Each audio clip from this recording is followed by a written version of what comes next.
Hey there guys, it's aarava here, and today bringing an F1 2014 game news video, and we've got some news from Twitter with Luke Spring, the community manager, and Steve Hood, the director over at Codemasters F1, replying to a few people on Twitter, the social media site, about F1 2014, the game. Basically, they're answering questions back from the community, so hopefully to the guys who don't have Twitter on here watching the video, you guys will find this interesting and informative, obviously getting to know what the Codemasters employees are replying back to the community when they ask questions. So let's get straight into it. So the first picture we have is someone asking, is it possible to choose your own number in the career of F1 2014? Luke Spring says, not this year, sorry. So obviously, you know, if you'll know, in the 2014 season, the drivers got to choose their number, and that is displayed on the helmets in a way that it can be seen from the T-cam, and the number is put on the car, obviously, and it's a number that they stick with for the career.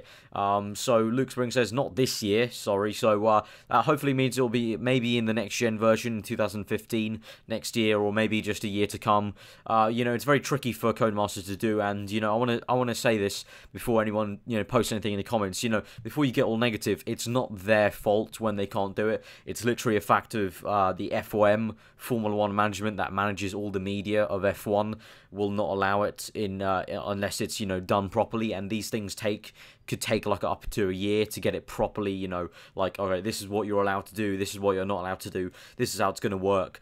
You know, FOM controls everything that does with Formula 1 media, including TV feeds, you know, TV race edits, you know, TV highlight packages, you know, and including obviously the official F1 game made by Codemasters. So, you know, Codemasters have to adhere to what FOM want. Obviously, FOM have probably blocked this idea because it's been in the past as well. The same thing with you know, the driver name on the cars. If you'll notice, if you do career mode on F1 2013 or any previous F1 games, if let's say you're in the Ferrari partnering Fernando Alonso, you'll notice that on the overalls and the car that you're in, it still says Felipe Massa and has a Brazilian flag next to it. They're not allowed to change that and customize it because it's literally all due to the advertisement and licensing the FOM are allowed, and all the teams want, and they want to keep their car livery the exact same, and FOM want to keep it licensed to just that year. So, i.e., you can't really tweak much of it at this point in time. So hopefully FOM and Codemasters can work something out in the coming year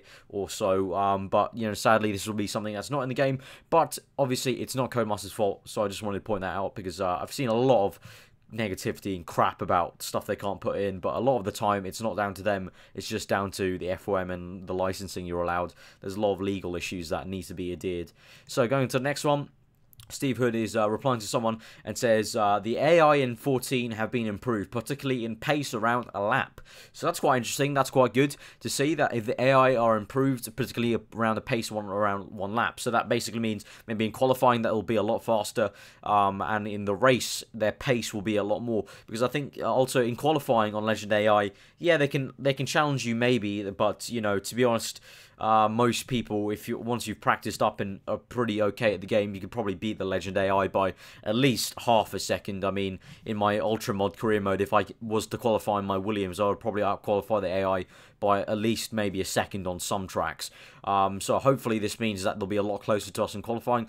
But also, he says pace around the lap. So pace, you know, you can take that as you want. I see it as maybe race pace around a lap. Obviously, the AI not that great on the first lap of a career mode. And, you know, just generally, they're maybe not pushing as hard as they are, or they're not optimum pace during a race. So hopefully this means they're a bit improved. This also may mean that Legend AI a bit more improved. They've got that very easy mode in the game, so that may mean that they've bumped everything up a bit, so that very easy is the equivalent of amateur now, and legend may be a bit harder, but we can only hope and speculate. But this is confirmed that they're particularly in pace around a lap improved, so we'll have to see how that goes, obviously, when we get our hands on the game. Next one is how do we choose teams without a young drivers test? Because obviously you guys know with my previous news video, the young drivers test has been scrapped. There's a one-lap evaluation test now, where you do a one-lap race and it decides the assists you run, and then you can obviously customize it afterwards. And this guy's asked, how do you choose the team without a young drivers test, in terms of, you know, you could choose Red Bull, Ferrari, or McLaren in your young drivers test. That would how you did in the test would unlock teams for your career mode. Steve had said you can pick any team, so that means every single team is open to you to do in career mode. So if you want to go in the Mercedes straight off the bat, you can do that, even though it would be a bit stupid of you to do because you'll probably get bored of the game. But yeah, this is not too big of an issue, but I guess it's kind of nice to be able to pick your own team.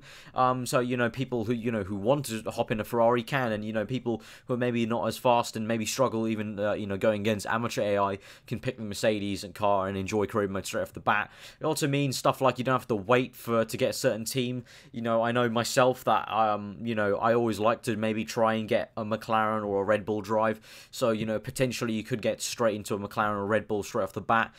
Personally, for me, I'll probably be still sticking to choosing maybe a bottom 5 Formula 1 team to start off my career mode, because obviously, yes, it's a new game, so you'll be a bit slower, but over time, you obviously get used to the game, you get a lot faster and faster, and eventually, you're going to need to be in a slower car to, really have a nice battle with Legend AI. So in terms of my career mode series coming up in October, I'll probably still be picking a bottom 5 team or something like that. But, for others, this may be a good thing that you can pick any team in career mode now, so you can hop into a Mercedes, Red Bull, or Ferrari if you want straight off the bat. The next one is someone asked, what about 1 hour training online with friends? We want to train tracks together, work on setups. It's not possible without that. So obviously this is to do with league racing, stuff like that. You'll know if you follow a lot of the F1 community on Twitter. A lot of us have been wanting this 1 hour session. So essentially, in terms of online, you can go online, you can create a session, and you can practice for 1 hour with numerous people in the lobby, up to 16 in the lobby, just doing practice laps and stuff like that. For now, when we want to practice for league racing, we have to constantly make a qualifying session, do 15 minutes of qualifying, and then redo it again. So it'd be much easier with a 1 hour session. Steve Hood said not in 14, probably in next gen, on new gen. So yeah, that's confirmation. It's not an F1 2014, but disappointing, but also very understandable. The old gen consoles are really, really struggling for memory and space. We really hit a brick wall with 2013 in terms of what could be possible. They've obviously removed classic content, so that frees up a bit of space, but they're also trying to improve other areas, so probably this is not on the top of their agenda because they're trying to improve other areas of the game. So we've hit a bit of a brick wall, so hopefully, he says probably in new gen, so we'll have to see how that goes, but it's not going to be an F1 2014, much of the demise of league races out there. The next one is this guy has asked, hi Steve, with sorted career modes, will you be able to pick races or will the game pick them for you? And Steve had said the different length calendars are predetermined. So as I predicted, I was thinking this, and I never tweeted it out, but I was thinking this in the back of my mind, that it can't be a chosen thing. It's probably predetermined because, once again, the FOM have probably stepped in and gone, alright, you're doing shorter career modes that are not really true to the F1 season. Okay, we'll let you do that, but we're going to pick the tracks that are going to be there. I'm going to guess the 7-race season is going to be like, in F1 2013, if you go to career mode, there's different dual calendar races like Monaco, the British Grand Prix, Abu Dhabi, Singapore, like the kind of dual in the calendar kind of races, the iconic ones that, celebrities go to and people are always interested in watching. So the 7-race and the 12-race is probably going to include a lot of those races that are predetermined. So no choosing your own calendar for the season, shorter seasons. So sorry about that, if anyone wanted to do that. The next one is he's replying to someone who's asked about replay cameras. Replay cameras are going to be more TV-like, so we don't know if this is going to be offline and online, but more TV-like. They've said this in the past, and it has, to be honest, fair to them, every year has got better and better with the replay cameras getting a bit more cinematic. 2013 was a big step up. There are a lot more better camera angles for the race start and stuff like that when you looked at replays. So hopefully this means we're going to get some proper nice, TV-style replay cameras, panning shots and stuff like that. So that'd be quite cool to have for a replay system. So the next one is someone asked, why are the steering wheels not accurate, Steve? Was excited to pre-order until I viewed the trailer, instantly noticed them.